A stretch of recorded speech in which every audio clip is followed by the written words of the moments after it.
Hello and welcome everyone to yet another Ranking Buckaroony video. Today we've got a slightly different kind of video. This time I'm covering Flexicalymene Meeki, the best of trilobites. A species with so little information on it that I had to pull out all the stops to make this video. We're talking everything from Wikipedia to the Atlas of Ordovician Life to bloody Google Scholar. All with links in the description, of course. So, let's get into this strange but ever so normal creature. Starting off with a history, according to Wikipedia, Flexicalymene Meeki was first named in 1910 by one August Frederick Thursday. I don't know how to pronounce that name. Correct me. And from his original book that named it, the preliminary notes on Cincinnatian and Lexington fossils of Ohio, Indiana, Kentucky, and Tennessee, managed to work on his naming. It was originally called Calymene Meeki, because, like, phylogenetics.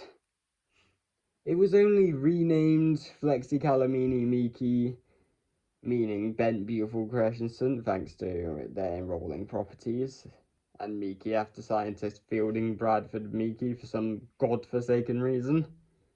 After the most influential paper on the thing, Jack Shirley's 1936 article, Some British Trilobites of a Family Calymenidae, which I unfortunately cannot access because I am not paying 300 quid for 7 days of access to the godforsaken thing. I was actually in shock after I read that.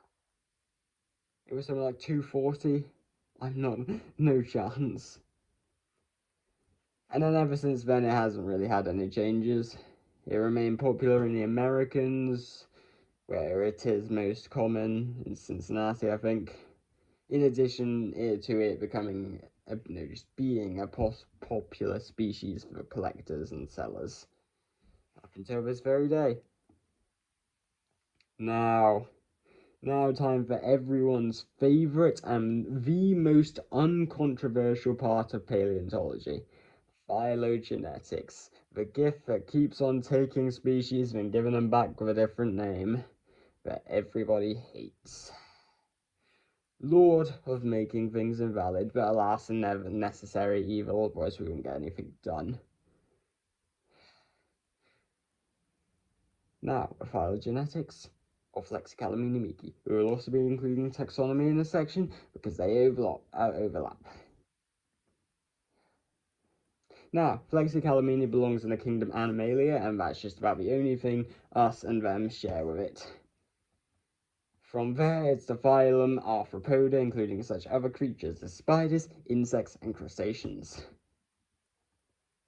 Then it belongs in the clade Arthropoda, which is basically just bloody, just trilobites and their close relatives.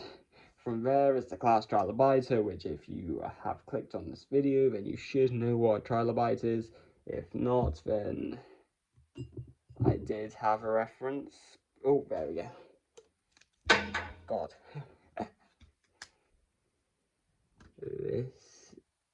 The lighting is horrible. Got a trilobite here.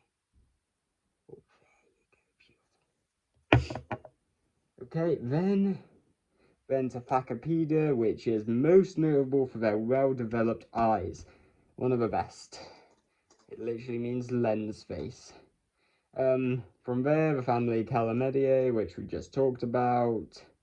Finally, in the genus Flexicalymene, and in this genus, according to Wikipedia, there are 14 other species. Each of them deserving of their own video. Keep out for that one. Now moving on to the structure, the really fun part, aka what it looks like, its properties, and what they could possibly mean for the animal and life. Now, most of this information is going to be sourced from the Atlas of Ordovician Life because they are the GOAT. And whoever made the Flexicalymene Meeki profile on the Atlas of Ordovician Life, I love you. Love you, bro. If heaven exists, then you are going straight there. Now, to begin with, as with every trilobite, Flexicalymene Meeki has 3 lobes, 2 pleural lobes, and an actual lobe running down the middle. It is also split into 3 parts horizontally. Its head, where its eyes and its brain would have been, is known as the cephalon. The middle part, where the 3 lobes are most visible and where the segments are known, it is known as the thorax. And at the bottom of it all is the pygidium, which is essentially just like a tail, you know? More specifically indicative of Flexicalymene Meeki, however, is that of its thorax segments. Now, most adult Flexicalymene Meeki would have had 13 segments, very rarely 12.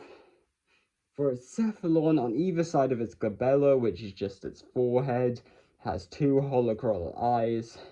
Those they're just very basic eyes with the lenses, you know. All trilobites had them. Yep. And as for the glabella itself, it has 3 glabella furrows, which is like the wrinkles on the forehead. Think of them as like an old man. Yes. The glabella are shaped subtriangularly, which just means that they are just looks like a very deformed triangle, quite frankly. From either side of the glabellum are the cheeks, the cheekbones, the genal spines. They stick out a little. They're blunt, which isn't very fun, which isn't very nice. These are blunt, rounded, and if you've seen the other trilobites' genal spines, then these ones are not like those. They're very, very basic Betty, as they say. Now, as with a geological timescale, the genus Flexicalymene Meeki first appeared in the Middle Ordovician period, and existed all the way up to the early Silurian period. However, so that's about 30 million years of existence, which is pretty good. However, on the other hand, Flexicalymene Meeki. According to the Atlas of Ordovician Life, the first fossils appear around C2 sequence, that's about the late Ordovician, and the latest appear at the C6 period, which is the late Ordovician as well. So that does not bode well to them. That's about a couple million years of existence. That's not the best showing. These guys are not that good at survival. Or maybe the whole end Ordovician mass extinction event. That might have done something. Considering how common they are, they actually might have been one of the more successful of their kinds. Now, let's see what some of these things are like in life. Which is considerably difficult considering what rocks tell us, which quite frankly is not that much. Even popular animals like the dinosaurs, we barely know the lifestyle of. So one of the 20,000 species of a moderately popular class of bloody, arthropods. Yeah, we're not going to find too much on it. According to the Atlas of Ordovician Life, this species lived in both shallow and deep water, which is strange because it is a member of Phacopeda, which, if you remember, they got the good eyes. That's like the one thing about them. So what use would good eyes be in the deep water? They'd be more useful in shallow water. But now I'm thinking back on it, that does make slight sense. But yeah, there's probably a reason for it. As for Flexicalymene Meeki's most identifiable trait, the one that most prominently shows up in the fossil records, its enrollment. Which can be inferred as when a trilobite curls up on itself like a woodlouse /pillbug /roly-poly. Woodlouse is the correct term. You didn't hear that. so that only its hard outer shell is visible, so it is defended from predators. And Flexicalymene Meeki is very well known for this.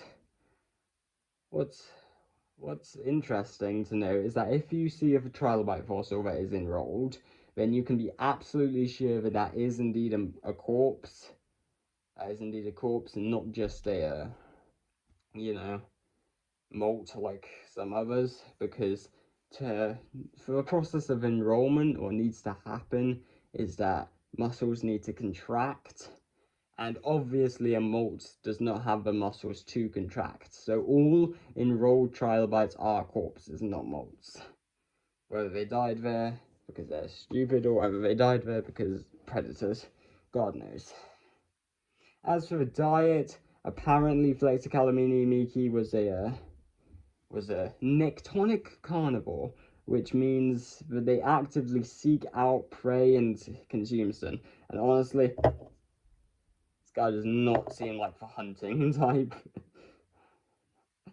But like, they probably went for like the tiny little crustaceans that live in the sand.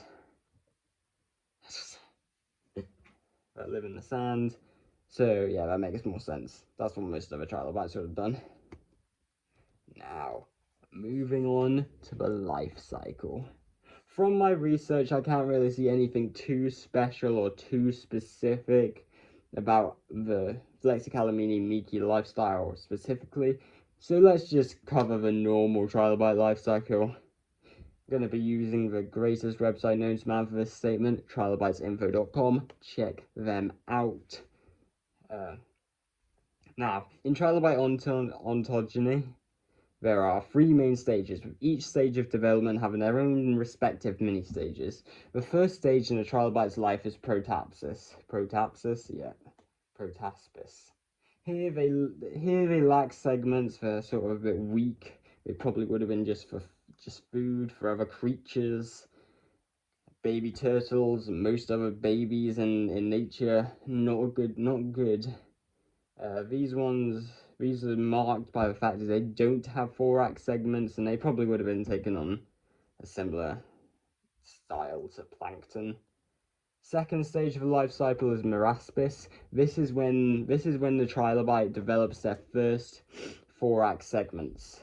They're essentially just like adolescents at this stage. They would have been like just like weaker versions of our adult versions, I guess. Maybe even better because they're smaller and less, easy to see. However, the third stage in a trilobite life cycle is the holapsid stage. This is when they gain their full amount of thorax sections. So in this case, 13 or 12 if you're rare.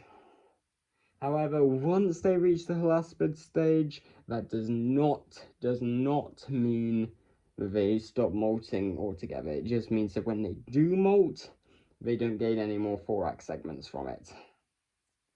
Now, time for the ecology. From my research, Flexicalymene Meeki would have lived, most likely would have lived off the coast of Gondwana.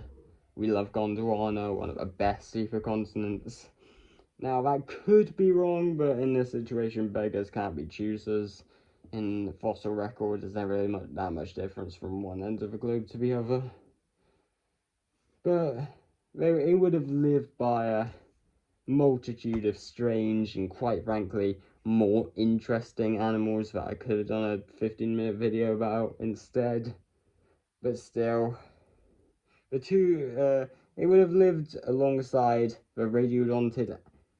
Okay, we're gonna need Agirocassis, the large filter feeder, basically. It's distantly related to the ever so famous first ever apex predator, Anomalocaris, that used to go about victimizing trilobites in the Cambrian. However, they are a bit more peaceful in the Ordovician, a lot larger as well. However, the two animals that Flexicalymene Meeki here would have really had to worry about are the famous Euryptiids, the sea scorpions. If you've ever seen Walking with Dinosaurs, you know that one. Crazy things, little stingers. actually not even related to scorpions that much at all. Still would have not been a good thing to see if you were a Flexicalymene Meeki on the shore. The other thing would have been the famous shelled cephalopods, Endocarus. Classic. They like to victimize trilobites, just like pick them up with their tentacles. Yeah, just move them into their mouth, their beak. Probably not a good thing. And along with that, Flexicalymene Meeki would have probably also cohabited with the resident fish of the decade. And they're weird things. If you've ever heard about Sacambaspis, yeah, you know that one, the weird fish that's 2D. Looks like it's got a squished in face. Yeah, that one. If you ever know anything about that, it would have been a freaky time. And overall, probably wouldn't have had a fun time with endocarissons, the Euryptids, flying about. Now, as for my closing thoughts, what have we learned about Flexicalymene Meeki? Probably more than 99% of all the people who have ever existed.